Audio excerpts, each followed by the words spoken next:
तो चलिए इस बीच बड़ा अपडेट, खमेनेई की मौत के बाद बड़ा बयान, हम खमेनेई का मौत का बदला लेंगे। मिडिल ईस्ट में महायुद्ध से जुड़ा इस वक्त का सबसे बड़ा अपडेट। इजरायली अमेरिकी हमलों में अयतुल्ला अली खमेनेई की मौत, और ऐसे में हमले में ईरान के सुप्रीम लीडर खमेनेई की मौत हो गई है। ईरानी मीडिया की तरफ से, प्रेस टीवी की तरफ से इस न्यूज को कंफर्म किया गया है। खमेनेई की मौत की पुष्टि की जा चुकी है। बड़ा अपडेट इस वक्त का, ट्रंप और नेतन्याहू के बाद अब ईरानी मीडिया की तरफ से ये बड़ा अपडेट। हमले के वक्त अपने घर में स्थित दफ्तर में थे खमेनेई। तो ईरानी मीडिया प्रेस टीवी ने पुष्टि की है, सर्वोच्च नेता अयतुल्ला अली खमेनेई की मौत की अमेरिका और इजराइल के संयुक्त हवाई हमलों में मारे गए खमेनेई। उनके परिवार के कई सदस्य भी इस दौरान मारे गए। इस खबर ने वैश्विक स्तर पर तनाव और युद्ध की आशंका को और ज्यादा बढ़ा दिया है। आईआरजी का बड़ा बयान, खमेनेई की मौत के बाद हम खमेनेई की मौत का बदला लेंगे। यानी कि युद्ध थमता हुआ यहां पर अब भी नजर नहीं आ रहा है। इजरायली हमलों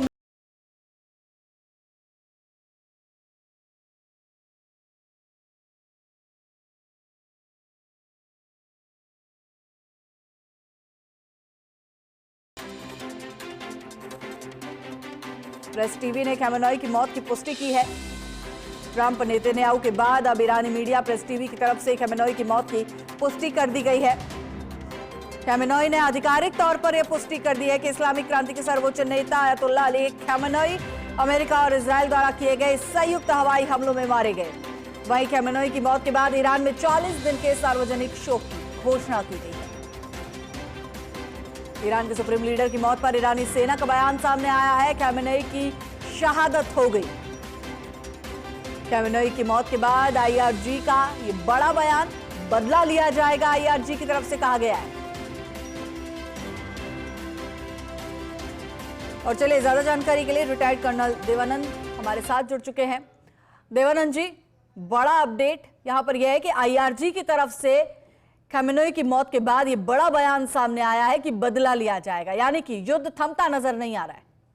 जी हिमाद्री जी, जैसी अभी हमारी चर्चा हो रही थी थोड़ी देर पहले, उसमें हमने यही कहा था कि देखिए जिस प्रकार से ईरान के कुकर्म रहे हैं, तो उसको लेकर के जो लोग, इजराइल अपने अस्तित्व की लड़ाई लड़ रहा था और उसने ये कार्रवाई की है।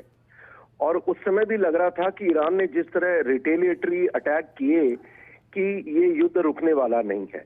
पर अब आपने सही कहा कि जिस प्रकार से अभी जो खबर आ रही है कि वो कह रहे हैं कि बदला लिया जाएगा। देखिए हमें इस मानसिकता पे जाना पड़ेगा कि ईरान का जो जब इस्लामिक क्रांति हुई थी, उसके अंतर्गत ये आए, तो वो उनका व्यक्तिगत मामला था, उससे दुनिया को कोई फर्क नहीं पड़ रहा था। पर उसके बाद जिस प्रकार से हमास, हिजबुल्लाह और हुती को इन्होंने पनपाया, इनको राशन पानी दिया, इनको तैयार किया, दुनिया के अंदर एक तरफ इजराइल, एक तरफ ये जो ट्रेड, और ये पूरे तरीके से जो इनडायरेक्टली मैं कहूंगा कि आतंकवाद का समर्थन किया था।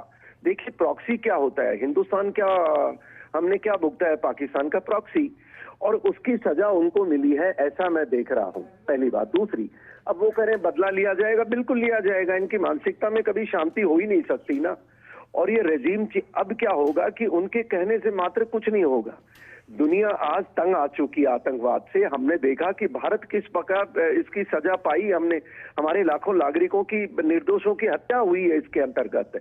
दुनिया में भी जो अभी ये चल रहा था, हमास और हिजबुल्लाह और हुती, ईरान एक राष्ट्र है, पर ये तीन तो प्रॉक्सी हैं, तीन बिल्कुल टेररिस्ट हैं। इनके लिए कोई भी रहम किसी कोई करेगा ही नहीं, मैं बता रहा हूं आपको आजकल। और जिस प्रकार से अभी हमारे प्रधानमंत्री महोदय इजराइल में गए थे, उन्होंने कहा था कि देखिए आतंकवाद के खिलाफ बिल्कुल हमारा जीरो टॉलरेंस है और हम इजराइल के साथ खड़े हैं आतंकवाद से लड़ाई की। ईरान की बात, ईरान पे हमला मैं मानता हूं कोई उसका कोई औचित्य नहीं रह जाता। ये जो है ना आईआरजीसी क्या थी, ये कोई ईरान की आर्मी थोड़ी ना है, ये तो इनकी कोमेनी साहब की फोर्स थी। और वो ये जो शपथ वो जो लेते हैं, प्लेज लेते हैं, वो उनकी लेते थे। तो इनका तो मेरे ख्याल से देखिए ये चलता रहेगा और नियर फ्यूचर में कुछ बदली नहीं होने वाला है। बट हाँ, एक बात तय है, अमेरिका, इजराइल, जैसे देखिए कल यूके ने भी बोला कि हमारे एयरक्राफ्ट्स भी गए थे, तो अंतर्राष्ट्रीय कम्युनिटी इनसे तंग आई हुई है, इन लोगों से, आईआरजीसी और इनके करतूतों से। और मैं ये देख रहा हूं कि इनको अमेरिका, अब युद्ध खत्म हो या नहीं हो तो अलग बात है, देखिए युद्ध कभी भी खत्म नहीं होते हैं, वो दब जाते हैं फिर उठ के आते हैं, पर इन तीनों का खात्मा अमेरिका, इजराइल करेगा, मैं ऐसा देख रहा हूं। और आईआरजीसी का जिस प्रकार से इन्होंने कल प्रहार किया है, इजराइल अमेरिका ने सोच समझ करके टारगेट्स को, और इन्होंने ये भी कहा कि देखिए भाई हमारी नागरिकों से कोई दुश्मनी नहीं है, वो जियोपॉलिटिक्स का हिस्सा हो सकता है, अमेरिका अपने इंटरेस्ट देख रहा है, पर इस दुनिया में इंटरेस्ट कौन नहीं देखता। पर आतंकवादी विचारधारा को मैं मानता हूं कभी समाप्त तो मैं नहीं देख रहा हूं, बट यकीनन उनका खात्मा होगा, उनको सजा उनको मिलेगी। इजराइल ईरान को वो कोई सजा नहीं दे सकते, मैं आज बता रहा हूँ, इजराइल और अमेरिका को थोड़ा बहुत नुकसान कर दिया ठीक है, पर मैं इससे रिटेलिएटरी जो कार्रवाई है, और अभी देखिए होने वाला क्या है। अमेरिका कह रहा था कि हम रेजिम चेंज करेंगे, रेजिम चेंज, और अयातुल्लाह अली ख़ामेनी उनका टारगेट था, और उसके जो बेटे बेटी जो कई लिस्ट लगी हुई थी, वो जो उत्तराधिकारियों की वो टारगेट थी। अमेरिका का प्लान और दुनिया का जो मैं देख पा रहा हूं, जिस गतिविधि के अंदर ये अमेरिका अपने हित साधेगा, वो ये है कि बैकडोर डिप्लोमेसी शाह फैमिली से ऑलरेडी चल रही होगी। और लोग भी देखें, ईरान में जिस प्रकार से प्रतिबंध लगे हुए हैं, वहां पर भी तो विरोध हुए हैं। बहुत सारे लोग कहते हैं कि ये विरोध पनपाया गया है। देखिए, पनपाया एक दिन में नहीं जा सकता, भारत में क्यों नहीं पनपा सकता, ये ईरान और क्या कहते हैं बांग्लादेश में क्यों हुआ, क्योंकि कहीं कहीं मोटे तौर पे कमियां रही हैं, लोगों का विरोध था, लोग प्रगति चाहते हैं, लोग शांति चाहते हैं, लोग जीवन जीना चाहते हैं। और ईरान तो देखिए हम सबको पता है कि वो एक मॉडर्न विचारधारा के लोग थे। जब से इस्लामिक क्रांति आई तब से उन्होंने अपने लोगों की भी हत्या शुरू की, उनके ह्यूमन राइट्स को भी दबाया गया, और एक इस्लामी राज्य के अंतर्गत मनमानी की उन्होंने। तो मैं देख रहा हूँ ये थोड़ा सा एक फ्लूइड स्टेट है, और तड़फ रहे हैं वो आईआरजीसी को। देखिए साहब, चुन चुन के तो इजराइल इनके आदमियों को खत्म करता है, और वो कुछ नहीं कर पाएंगे। मैं देख रहा हूँ जो उन्होंने करना था हो गया, कल फैसला इसका, लड़ाई जरूर चलेगी, आने में समय लगेगा। 40 दिन का उन्होंने वो जो शोक दिया है, 7 दिन की छुट्टी दी है, और देखिए अभी बहुत कुछ बदलने वाला है।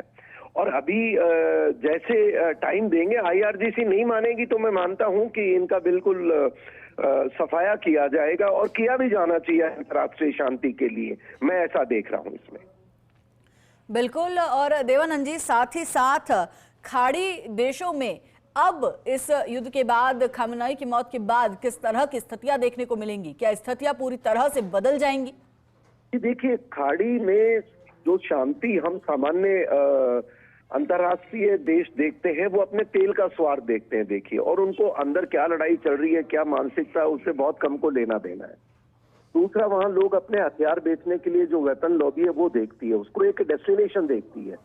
अब उसके अंतर्गत पहले क्या था, अब क्या था, मैं पहले पे एक बार जरा मेरे विचार रखना चाहूंगा। देखिए, ये हमले से पहले वहां पर विचार ये थे कि अमेरिका के बड़ी संख्या में वहां सैनिक बेड़े लगे हुए थे, सैनिक उनके इंस्टॉलेशन थे। वो किस लिए थे? वो इसलिए थे कि वहां पर वो अपना वर्चस्व बनाना चाह रहा था, अंतर्राष्ट्रीय जो उनकी रिक्वायरमेंट है एनर्जी की, उसको बैलेंस करना था। दूसरी बात ये कि वहां जो लड़ाई है, वो लड़ाई देखिए, अगर इजराइल को, बहुत सारे लोग इजराइल को बुरा भला कहते हैं, पर ये जो मानसिकता है जो इस्लामिक कट्टरवाद की, वो इजराइल का दुश्मन है, और उसके अंतर्गत ये कोशिश करते रहते थे। बट देखिए, जहां तक हुआ कि अंतर्राष्ट्रीय कंट्रीज के जो इंटरेस्ट थे, वो इंटरेस्ट इस्लामीकरण में कम थे, इनके जो हम कहते हैं अंतर्राष्ट्रीय रिश्ते कहो, और उनकी जो डेवलपमेंट कहो, इकोनॉमिक कहो, उसके चक्कर में थे। पर जो शिया और सुन्नी का जो कॉन्फ्लिक्ट था, वो बिल्कुल दबा हुआ था। पर ईरान देखिए, शिया विचारधारा को आगे लेके आना चाहता था, और जो मुस्लिम देश हैं उनका वो जिसको कहते हैं उसका लीडर बनने की कोशिश कर रहा था। एक तरफ सऊदी अरेबिया कर रहा था। सेकेंड वर्ल्ड वॉर में क्या हुआ था, तुर्की को दुनिया ने इसीलिए तो हराया था क्योंकि तंग आ गई थी दुनिया उनसे। और अब ईरान का भी जो ये हुआ है, इसी संदर्भ में हुआ है। और अब क्या होगा कि अब शांति एक तरह देखते हैं, क्योंकि लोग इकोनॉमिक डेवलपमेंट चाहते हैं। अब कोई इस्लामीकरण ठीक अपनी जगह हो सकता है, तो नागरिक चाहते हैं हम आराम से जिए, प्रोग्रेस के साथ जिए, बच्चे पढ़े, दुनिया में चैन हो, तो उसके मद्देनजर मैं देखता हूँ शांति का बिल्कुल। और कहीं ना कहीं देवानंद जी अब एक नई कहानी जो है वो मिडिल ईस्ट की लिखी जाएगी। बिल्कुल बिल्कुल आएगी। बिल्कुल, बहुत बहुत शुक्रिया आपका इस जानकारी के लिए।